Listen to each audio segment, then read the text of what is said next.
What's up, I'm Troubleshoot. In this quick Subnautica 2 guide, I'll show you how to unlock and use the metal farm to make life a lot easier.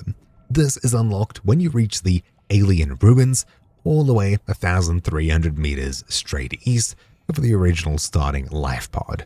From the alien ruins over here, you'll need to head all the way towards the Angel Comb, straight off to the east. Once we travel 500 meters in this direction, you'll see a bunch of lights as well as this giant machine over here. This is the power generator. I've turned it on, so don't worry about things happening here. But essentially at the bottom, we've got the Angel Comb down here that we can interact with, which for you will likely be closed. What we'll be doing from here is we'll be heading northeast along this arm here. Traveling all the way down here through this valley eventually brings us all the way across to this area here.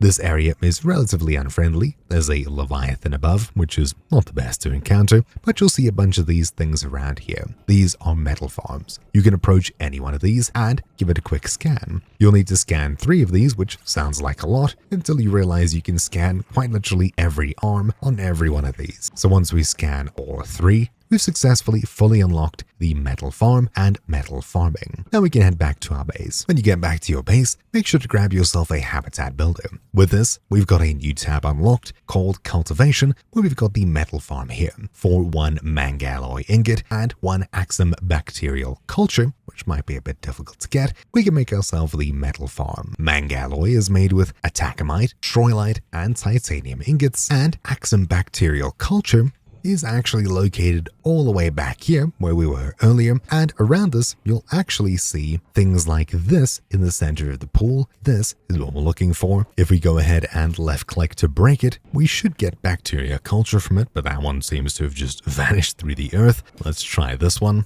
There you go. We can grab the Axum bacterial culture, and we've collected 1. This one I think was quite literally just swallowed by the ground. Inside of these pools we can find a few of them. For example, in the further northeast pool, there's another one out here that we can smash and grab. From these 2 pools, there's a few more nearby, like over here towards the northwest. We can grab this one over here, which was, well, there you go. Then heading up this, where this leaky pipe is, at the top, there should be another pool here with some more in it, like this one here that we can grab.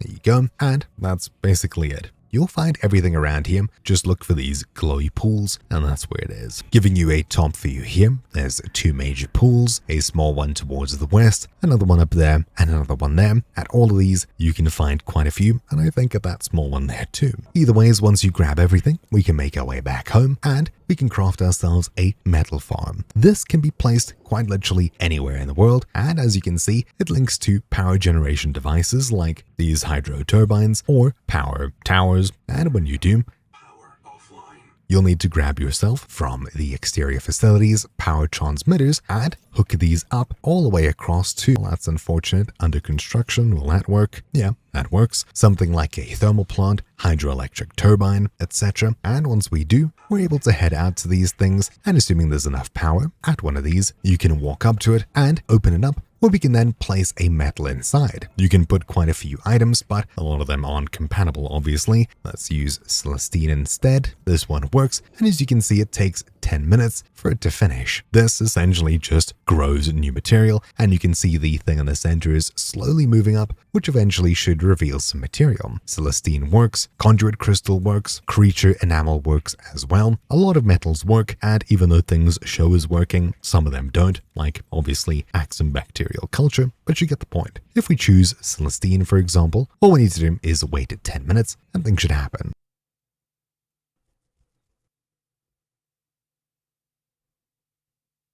Eventually, once it finishes, you'll see the countdown reaches 0, you can approach it, open the storage, and you've got 1 piece here. But on top of it, we've got Celestine that requires a sonic resonator. So if we grab one, we can then charge up, blast it, and just like that, we get, well, 1, 2 pieces here. And of course, if we actually open it up, we've still got a seed piece inside here. So while it takes 10 minutes to duplicate one piece into 2 more, this is actually relatively efficient, as from 55 power draw, if we remove the item inside and deconstruct this, you'll see that once we do, now goes to around 35. While a power draw is pretty hectic, what you can actually do is, instead of building it all the way out in certain areas where certain metals are present, you can just straight up go all the way back to your main base, 1,000 meters back home or wherever you want to live, set up a bunch of solar panels, a bunch of batteries and things like that, keeping power around, and very quickly you can actually generate yourself a lot of power without having to worry too much, and basically just have passive item generation as long as you eventually travel out and collect yourself some more items from the acid pools or whatever they're supposed to be by the Angel Comb all the way over in the alien lands once more. But yeah, anyways, that's it. Hopefully you found this video useful. Thank you for watching. Mine's been Troubleshoot,